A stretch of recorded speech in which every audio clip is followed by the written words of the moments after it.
Hello friends, അസ്സലാമു അലൈക്കും. എൻ്റെ പുതിയൊരു വീഡിയോയിലേക്ക് നിങ്ങൾക്ക് എല്ലാവർക്കും സ്വാഗതം. ഇന്നത്തെ വീഡിയോയിൽ നമ്മൾ നോക്കുന്നത് അടുക്കളയിൽ നമുക്ക് ഏറ്റവും ഉപകാരപ്പെടുന്ന ഒരു സൂപ്പർ ടിപ്പാണ്.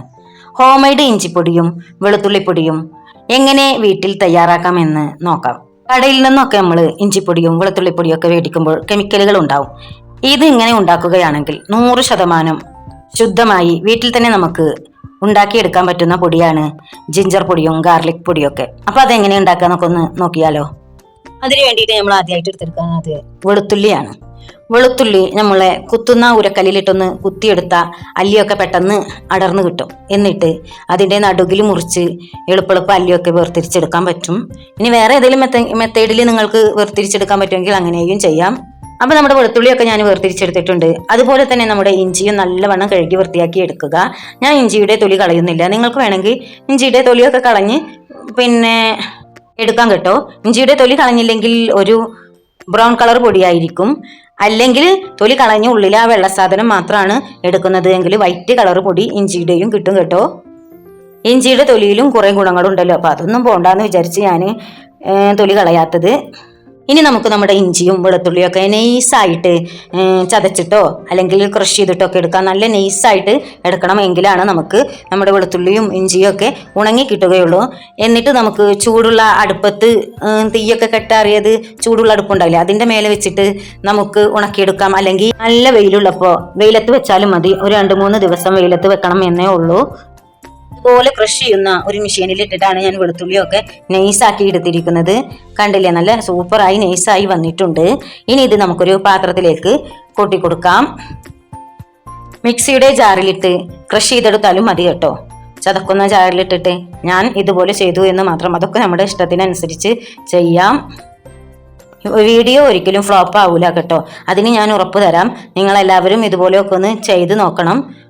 ഇറച്ചിയൊക്കെ നമ്മൾ മേടിക്കുമ്പോൾ അടുക്കളയിൽ കയറുമ്പോൾ നമുക്ക് ഇനി ഇഞ്ചി തൊലിച്ചുണ്ടാക്കണ്ടേ, വെളുത്തുള്ളി തൊലിച്ചുണ്ടാക്കണ്ടേ എന്നുള്ളതാണ് ഒരു വീട്ടമ്മമാർക്ക് പെട്ടെന്ന് മനസ്സിൽ വരുന്നത് അല്ലേ. അതിൽ നിന്നൊക്കെ ഒരു മോചനമാണ് ഇതുപോലെ ചെയ്ത് കഴിഞ്ഞാൽ കേട്ടോ. അപ്പൊ നമ്മുടെ ഇഞ്ചിയും ഞാൻ നൈസായി നല്ലവണ്ണം കഴുകി വൃത്തിയാക്കിയത് ഇഞ്ചിയാണ്. അത് നൈസായി അരിഞ്ഞെടുത്ത് ഇതുപോലെ വെളുത്തുള്ളി ക്രഷ് ചെയ്തതുപോലെ തന്നെ ക്രഷ് ചെയ്തിട്ടുണ്ട്. എൻ്റെ അടുപ്പ് അത്യാവശ്യം നല്ല ചൂടുണ്ട് കേട്ടോ. കത്തുന്ന അടുപ്പിലൊന്നും കൊണ്ടുപോയി വെക്കരുത്, അപ്പൊ നമ്മുടെ വെളുത്തുള്ളി കരിഞ്ഞു പോകും. ഇതുപോലെ ഞാൻ നല്ല കനമുള്ള ഒരു പത്തിരിച്ചട്ടിയാണ് എൻ്റെ അടുപ്പിന്റെ മുകളിൽ വെച്ചിരിക്കുന്നത്. എന്നിട്ട് നല്ലവണ്ണം പരത്തി കൊടുക്കുക. കട്ടിയിൽ എവിടെയും കിടക്കാൻ പാടില്ല കേട്ടോ, നല്ലവണ്ണം പരത്തി കൊടുക്കുക. എന്നിട്ട് ഇടക്കിടക്ക് വന്നിട്ട് കണ്ടില്ലേ, ഈ കത്തുന്നൊന്നുമില്ല, നല്ല കണലുണ്ട് അടുപ്പത്ത്, അതുപോലെ പാടുള്ളൂ. എന്നിട്ട് നമ്മൾ ഇടക്കിടക്ക് വന്ന് ഇളക്കി കൊടുക്കുക. നമ്മുടെ വെളുത്തുള്ളി ഇതുപോലെ നേരായി കിട്ടിയിട്ടുണ്ട് കണ്ടോ. മൊരുന്നനെ നല്ല അടിപൊളിയായി മൊരിഞ്ഞ് കിട്ടിയിട്ടുണ്ട്. ഇതിങ്ങനെ പിടിക്കുമ്പോൾ നല്ല ക്രിസ്പിനെസ് പോലെ നല്ല മുരുമുരുവേനെ പുലുകുലേനെ ഇരിക്കുന്നുണ്ട് കേട്ടോ. ഇതുപോലെ ആയി കിട്ടണം നമ്മുടെ വെളുത്തുള്ളി. ഇനി നമുക്കിതൊന്ന് പൊടിച്ചെടുത്ത് നോക്കാം. നമ്മുടെ വെളുത്തുള്ളി നല്ല ഫൈനായി സൂപ്പറായി പൊടിച്ച് കിട്ടിയിട്ടുണ്ട്. ഇത് നമുക്ക് ചിക്കൻ കറി വെക്കുമ്പോഴൊക്കെ ഇതുപോലെ ഒരു 1/4 സ്പൂൺ ഇട്ടാൽ തന്നെ നല്ല മണവും രുചിയും ഒക്കെ ഉണ്ടാകും. ഇതുപോലുള്ള ഒരു ഗ്ലാസ് കണ്ടെയ്നറിലാക്കി നമുക്ക് ഇനി ഇത് സൂക്ഷിച്ചു വെക്കാം.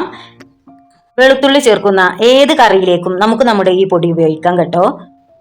കായം കൂട്ടാനാണെങ്കിലും എന്തിനാണെങ്കിലും ഈ പൊടി നമുക്ക് എളുപ്പത്തിലെടുത്ത് പെട്ടെന്ന് തന്നെ നമുക്ക് തയ്യാറാക്കി എടുക്കാം. ടൈം തീരെ കളയേണ്ട ആവശ്യമില്ല.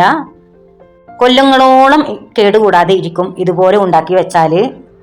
300 ഗ്രാം വെളുത്തുള്ളി കൊണ്ടാണ് ഞാൻ ഈ പൗഡർ ഉണ്ടാക്കിയിരിക്കുന്നത്.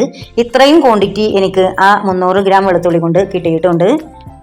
ഒരു 2 മാസമൊക്കെ ഇത് സുഖമായിട്ട് പോകും കേട്ടോ, നമുക്ക് അടുക്കള കാര്യങ്ങൾക്കൊക്കെ എടുത്താലും. അതുപോലെ തന്നെ ഞാൻ ഇഞ്ചിയും പൊടിച്ചെടുത്തിട്ടുണ്ട്. നമ്മുടെ ഇഞ്ചി പൊടി ഈ കളറ് തൊലി കളയാതെ പൊടിച്ചെടുത്തത് കൊണ്ടാണ്. നിങ്ങൾക്ക് തൊലി കളഞ്ഞ് പൊടിച്ചെടുക്കുകയാണെങ്കിൽ നല്ല വൈറ്റ് പൗഡർ, ജിഞ്ചർ പൗഡർ കിട്ടും കേട്ടോ.